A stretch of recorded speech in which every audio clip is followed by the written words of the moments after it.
The world is desperate for organs. If you need a new kidney in the US, you only have a 1 in 3 chance of acquiring it by legal means. People are prepared to pay a lot of money to save their own or a loved one's life. So an international black market of organ procurement, trafficking and surgery exists. There's a huge demand, a major supply problem, and you're just a wet sack of commodities.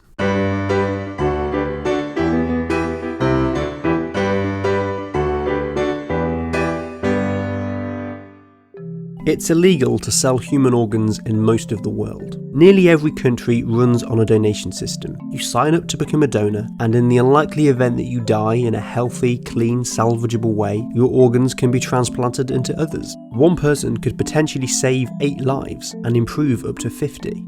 But there aren't enough donors to meet demand. Half of all people will die on the waiting list. This desperation drives people to the black market, an international industry that exists to supply wealthy patients with new organs, no questions asked. The black market accounts for 10% of all global transplants. However unsavoury, the sale of human body parts is big business. Lungs and livers are as susceptible to market forces as coffee and cocaine. A new kidney on the black market will cost you $100,000 to $200,000. This is significantly cheaper than a legal operation, but price will still depend on the location of the transplant and nationality of the donor.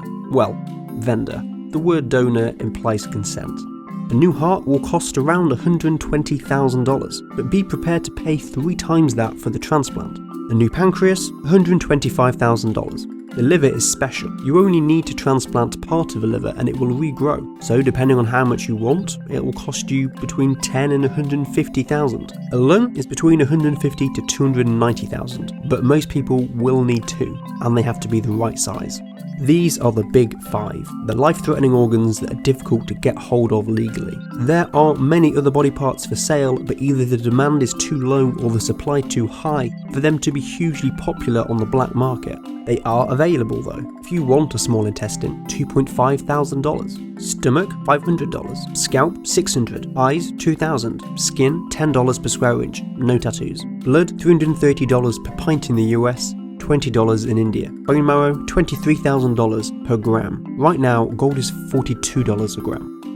Most body parts have to come from deceased vendors. On the black market, that can mean corrupt hospitals, funeral directors, executed prisoners, and sometimes grave robbers. A partial liver transplant can be via a living donor, as can a single lung in rare cases. But kidneys are the main event. Everyone has 2 and you can survive with just 1. Their widespread availability and the increase of diabetes in the West means the illegal kidney trade is booming. They are by far the most traded organ on the black market. There's 4 basic models of live organ trafficking. A growing trend and perhaps the least exploitative is the direct model. Recipients will recruit a vendor themselves via the internet, but this requires a lot of organisation to ensure you're a match, and you'll need contacts with a willing surgeon. Another is by force. This tends to overlap with general human and sex trafficking. Vendors may be lured to a foreign country with the promise of work, only for them to be forced to give up a kidney or more. It's rare that people are killed for organs, but it does happen. China used to force organ donation from prisoners. They would be kept alive until parts of them were needed. In some parts of the world, a creditor, often a landlord, will accept a kidney as debt repayment. This will usually have been the plan from the start, a kidney being much more valuable than a few months' rent. But by far the most common method is through a broker. These are people who target areas of extreme poverty, claiming to offer people a way out by selling their kidney. Although technically selling their kidney by choice, they usually have no other option. It may be illegal to buy or sell a kidney, but it's hard to view the recipient or the vendor as criminal. They are usually on opposite sides of the world at the extreme ends of wealth and society, yet united in their desperation. It is the brokers that extort, coerce, and take advantage. As a recipient, you'll pay $200,000, and as a vendor, you'll receive perhaps $4,000. The chain of middlemen and brokers in between will pocket the difference. Like human trafficking or sexual assault, war zones are a major target for organ recruitment. Refugees can have no employment, home or support network, and only one valuable possession. If you need to raise money to flee the country, selling a kidney may seem like the only option. Since the beginning of their civil war, it's estimated over 20,000 Syrians have sold an organ.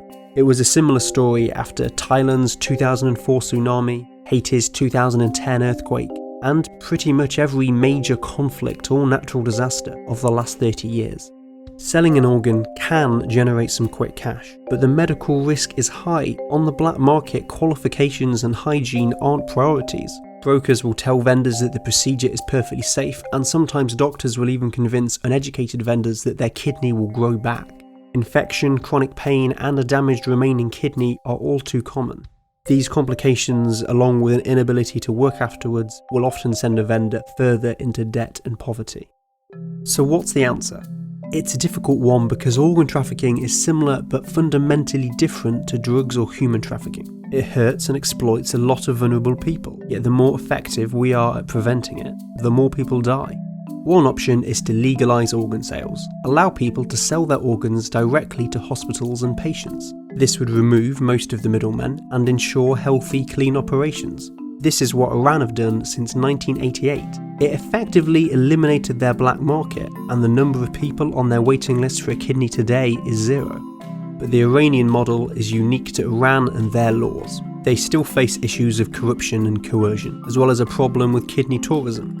There's no reason it can't work in other countries, but it will depend on the country's healthcare system and the industry's regulation. There's the moral issue to contend with as well. Legalising organs is not like legalising drugs. The public is the product, not the customer. You would be incentivising people to cause bodily harm to themselves. This means the most vulnerable in our society would still be at risk. Someone will always be willing to sell their kidney a little cheaper than the last person. People in desperate need will still sell their organs for less than they're worth. The exploitation is now just state-sponsored. To put it bluntly, the government would be harvesting organs from the poor. Should organ sales be legal? I personally err on the side of no, but there's no reason that under the right legal system, in the right country, with the right healthcare, that it couldn't save a lot of lives. Yet at the end of the day, you're still taking health from somebody and giving it to another in exchange for money. There is no morally convenient solution. And no matter which system, the flow of organs is only ever in one direction, from poor to rich. The only way to truly solve the organ problem is to meet demand. We have to massively increase the legal supply of organs. And in most countries, for now, that means many more people becoming donors. Becoming a living donor to a stranger is an unbelievably kind act, and it will always be rare. But nearly everybody could become a deceased donor. These are the current donor rates for the EU and US. There's a lot of room for improvement. Countries changing to an opt-out donor system will help, but not all that much, because no matter the system, no matter the donor's wishes, the decision, right or wrongly, nearly always comes down to the next of kin. To learn about your country's donation system and how to become a donor, visit humaninterest.co.uk/organs. But most importantly, tell your family and friends that in the event of your death, you want to donate your organs. In a time of immense grief, it could save them having to make a very difficult decision, and the lives of 8 people.